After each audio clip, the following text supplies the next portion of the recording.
अलैक्म नाज़रीन, आप देख रहे हैं ZH न्यूज़। मैं हूं ज़हीर अहमद। नाज़रीन, 3 इश्यूज़ पे बात करेंगे। एक तो मौलाना फजल रहमान साहब ने इमरान खान साहब के हवाले से जो बात की है उसकी वजह क्या है, अदम एतमाद के हवाले से कि हमें पीपल्स पार्टी ने आगे लेके आए थे, हमें पीपल्स पार्टी आगे लेके आई और ये किया, इसके ऊपर बात करेंगे। और आजकल एक बयानिया बनाया जा रहा है, डंडे के ज़ोर के ऊपर ये भी हो सकता है और डंडे के ज़ोर के ऊपर डॉलर भी आ सकता है। इसकी वजह क्या है, इसके ऊपर बात करेंगे।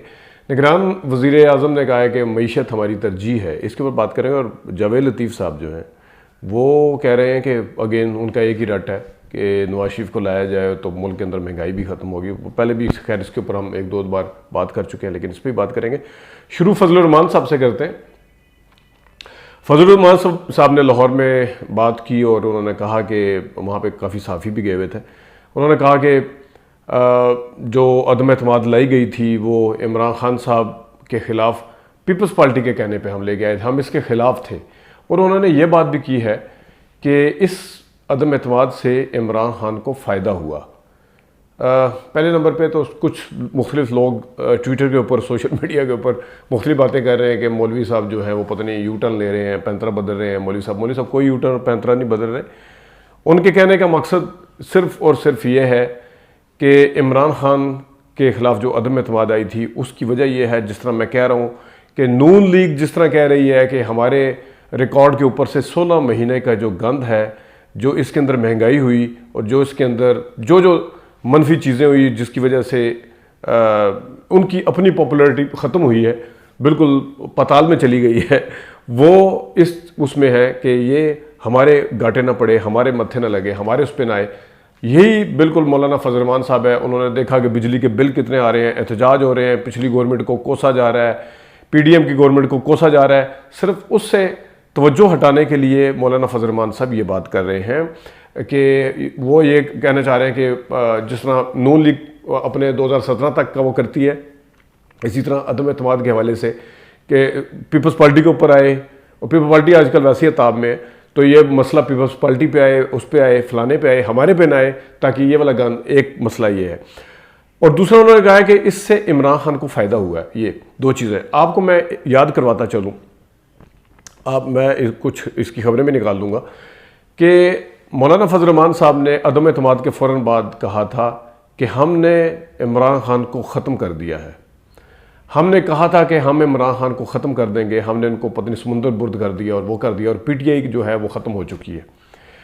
उस वक्त ये पूरा क्रेडिट लेते थे। उस वक्त एक लम्हे के लिए ये भी लगता था कि शायद पीपल्स पार्टी को भी मौलाना फजल रहमान साहब ने, या जो भी अदम एतमाद लेके आया उसको मौलाना फजल रहमान साहब वो वैसे भी कहते हैं ना कि सक्सेस के बहुत ज़्यादा बाप होते हैं। तो इसी पॉइंट को मद्देनजर रखते हुए मौलाना फजल रहमान साहब ने भरपूर क्रेडिट लिया था इसका, और अब जो कहते हुए नजर आ रहे हैं कि इसका फ़ायदा हुआ है इमरान खान को अदम एतमाद का। उस वक्त कह रहे थे कि हमेशा के लिए ख़त्म हो गया, अब ये दोबारा कभी नहीं आएगा, दोबारा कभी नहीं आएगा। हमने कहा था, चैलेंज किया था कि हम इसको हटाएंगे और हमने हटा के दिखाया।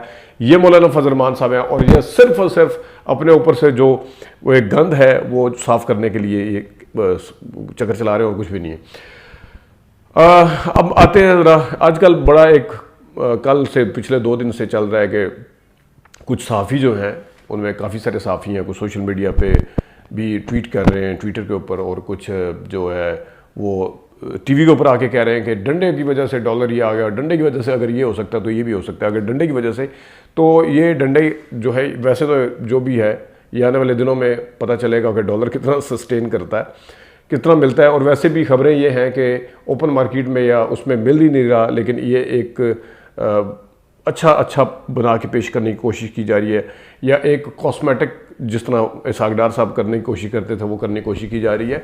ये सस्टेन कितना करता है ये तो आने वाले दिनों में हम इसके ऊपर बात करते रहेंगे, लेकिन जो ये बयानियाँ बनाने की कोशिश कर रहे हैं वो शायद 90 दिन के इलेक्शन को आगे लेके जाने के लिए भी जस्टिफिकेशन दे रहे हैं, और जो मामला जिन लोगों ने अपने हाथ में लिए हुए हैं शायद उनके हक़ में भी जस्टिफिकेशन देने की कोशिश कर रहे हैं, और ये बड़ी सक्सेसफुली, बड़ी कामयाबी के साथ अपना ख़ुद को बताने की और बनाने की कोशिश कर रहे हैं कि हम ही मुल्क को संभाल सकते हैं, कोई और नहीं संभाल सकता। इससे ज़्यादा बात कुछ भी नहीं है।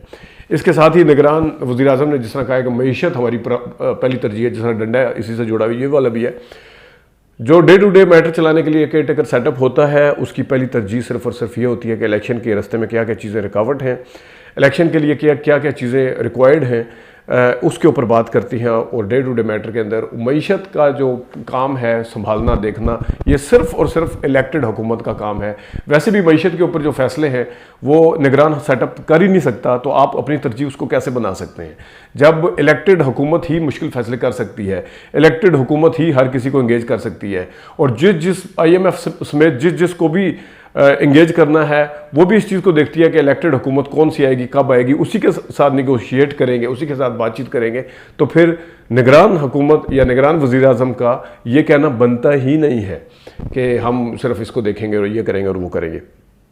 یہ جو اپنے جاوید لطیف صاحب ہیں کہ نواز شریف صاحب کو واپس لانا ہوگا، نواز شریف آئیں واپس، ان کا اپنا ملک ہے، وہ کیوں نہیں آتے؟ وہ ان کے خلاف اگر کوئی مقدمہ ہے وہ مقدمہ لڑیں آگے، ان کے خلاف جو کیسز ہیں وہ ان کا سامنا کریں آگے. اتنا اعتماد ہے تو وہ سارا کچھ ختم بھی ہو جائے گا. ان کو لانا ہوگا. یہ ہے لاڈ پنے کی انتہا. آپ کسی دوسروں کو لاڈلا کہتے ہیں، یہ لاڈلے کی انتہا ہے. یہ ہے خوش فہمی کا عالم کہ نواز شریف ہی اس ملک کو ٹھیک کر سکتا ہے، اور نواز شریف کی منت اور ترلا کر کے لایا جائے. یہ ہے لاڈ پنے کی انتہا کہ انہیں منت اور ترلا کر کے لایا جائے. وہ ابھی بھی 99 میں اور 2001 میں اور 2005 یا 6 یا 7 میں زندہ ہیں. جس وقت انہیں لایا گیا ان کے خلاف کیسز بھی ختم کیے گئے، ایک ایک کر کے سارے کیس بھی ختم کیے گئے. یہ ابھی تک اسی میں زندہ ہیں کہ ہم سسٹم کے لاڈلے ہیں، ہماری منتیں اور ترلے کریں اور ہم واپس ہمیں لے کے آیا جائے. اگر انہوں نے آنا ہے تو وہ آ کے فیس کریں، فیس کر کے اپنے آپ کو کلیئر کریں. کلیئر کرنے کے بعد وہ اگر اس قابل ہوئے، لوگوں نے ان کو ووٹ دیا تو وہ کریں گے. اس طرح نہیں ہے. اب تو خیر ان کو خود بھی پتہ ہے کہ میرے آنے سے اب وہ صرف کیسز والا معاملہ نہیں ہے. اگر کیسز والا ہوتا تو عوامی پریشر کی وجہ سے سم ٹائم عدالتیں بھی پریشر میں آ جاتی ہیں. سب کو پتہ ہے کہ نواز شریف صاحب واپس آئیں گے تو عوامی رد عمل کیا ہو سکتا ہے. سب کو پتہ ہے کہ ایک بندہ 3-4 سال سے صرف ایک یہاں سے جان چھڑا کے بھاگے ہوئے ہیں. پاکستان کے عوام کی حالت کیا ہے. احتجاج جو ہے وہ سر چڑھ کے بول رہے ہیں اس وقت. بجلی کے اوپر احتجاج ہو رہے ہیں. لیڈر ہے وہ ہے کوئی نہیں. ایک بندہ وہ 4 سال سے باہر بیٹھا ہوا ہے اور سب کو پتہ ہے کہ وہ کیوں بیٹھا ہوا ہے. وہ اپنے آرام کے لیے بیٹھا ہوا ہے، وہ سزا سے بچنے کے لیے بیٹھا ہوا ہے، وہ اپنی کرپشن کے حوالے سے وہ کرنے کے لیے بیٹھے ہوئے ہیں باہر. اگر وہ اتنے واضح طور پہ کلیئر ہیں تو واپس آئیں. انہوں نے تو کیا واپس آنا تھا. جنہوں نے 16 مہینے حکومت کی وہ نہ صرف باہر گئے ہیں، شہباز شریف صاحب یہاں پہ وہ وزیر اعظم رہے ہیں، نہ صرف وہ باہر چلے گئے ہیں بلکہ وہاں جا کے یہ بھی کہہ دیا گیا ہے کہ ان کی صحت جو ہے وہ ٹھیک ہوگی تو پھر واپس آئیں گے. یہ صحت اگلے 16 مہینے بھی اگر حکومت ہوتی، 2024 تک بھی ہوتی، ان کی صحت خراب نہیں ہونی تھی. ان کی صحت اسی طرح رہنی تھی. یہ اترنا اور یہ باہر جانا. پچھلا ریکارڈ اٹھا کے دیکھ لیں، کبھی اہم موقعوں پہ کمر کے درد نکلتے تھے، کبھی کرونا ہو جاتا تھا. اور یہ ان کا ٹریک ریکارڈ ہے کہ وہ اگلے 3 سال حکومت اگر یہاں پہ ہوتی تو 3 سال انہوں نے کہیں نہیں جانا تھا. وہ 3 سال آپ کو یہاں پہ صبح شام پورے شدومت کے ساتھ گھومتے پھرتے، میڈیا کے اوپر لمبی لمبی ٹاک کرتے اور لطیفے سناتے ہوئے نظر آتے، لیکن ان کی صحت کو کچھ نہیں ہونا تھا. ناظرین، یہ کچھ باتیں تھیں جو آپ سے کرنی تھی. اب اپنا خیال رکھیے گا. اجازت دیجیے. اللہ.